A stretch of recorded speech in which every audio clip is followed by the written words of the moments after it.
I'm here in a mower junkyard today, picking parts, looking at things.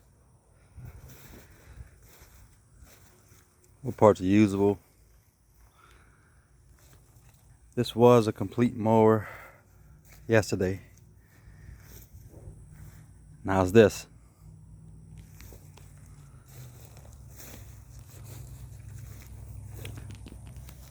Has a hydrostatic rear. It's a tough torque. I don't remember the model number, but it's the ones where you use your hand to control the motion, not foot pedal. So it's not a spring return to center. I've done a belt flip, installed some pulleys to run a horizontal shaft on an application that would normally take a vertical shaft.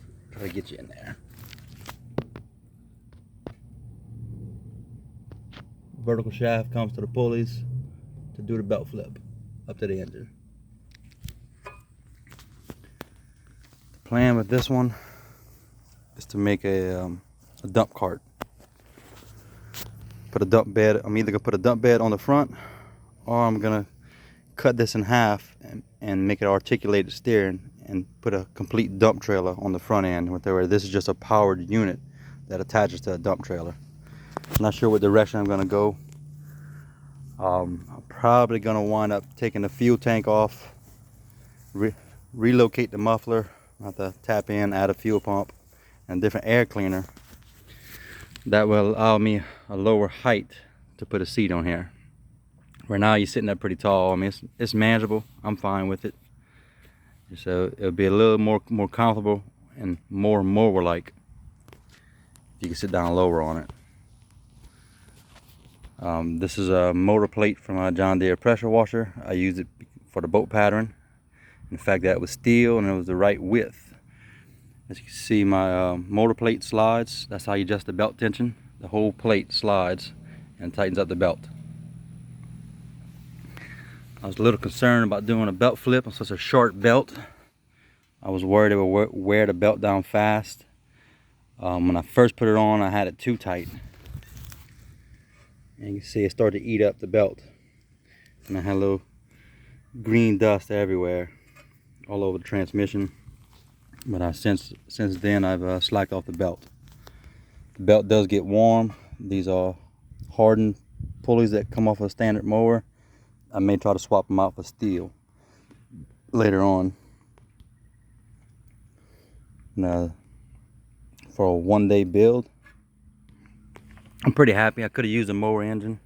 In fact, after I built the plate and assembled the pulleys to do the belt flip, I picked up a 6.5 Kohler vertical shaft with electric start. I'm going to build another one of these for my father. I'm probably going to put the electric start Kohler on there, and that would also give it a lower profile, more compact. Because when I told my dad the idea and he's seen this one, seen it riding, he definitely wants one. This is a cheap build. The only thing it cost me was a $22 belt and of course a Predator 212, which I got for 130 bucks. Very cheap, and as stated, parts are easily accessible to me. Most of these are future builds and projects. I never had a racing mower. I may make this little John Deere Sabre a racing mower because the tub and frame is all press molded into one, where other mowers, the tub is separate from the frame. Now I have two of these. This is a manual version, and I have the hydrostatic version on different location. The hydrostatic version is like that one. You push the handle to go forward and it stays. This is what I'm talking about. The hydrostatic levers in here, you control the speed by pushing further.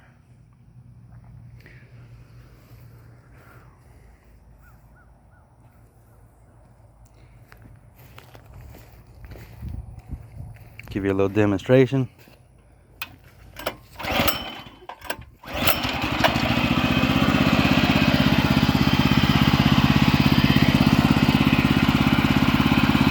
Forward.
this configuration with all the weight in the rear, if you give it full throttle and push it hard forward, it'll flip over. You can control and get infinite amount of wheelies with this thing because there's no weight at the moment on the front. First, I'm going to try to install the tilt bed on the front. I'm going to move the steering further back, straighten out the angle of the shaft, extend my steering bars, and then of course it's got the typical sloppy axles. I'm going to take care of taking up the slack inside the trunnion. We've got some bearings to install on here. You can look up a YouTube video. It's called Poor Man's Power Steering on a riding mower. Get some cheap bearings from Amazon, I think 11 bucks, and it makes a big difference in how easy it is to steer. So since I'm going to be adding weight on here, I'm going to need that. Probably going to reinforce the spindles and the arms. These arms always bend on a regular stock mower, so I know I'm going to abuse them and bend them. So I didn't really post a build video. It was mostly on my free time while it was raining. I dragged this under the carport and work on it.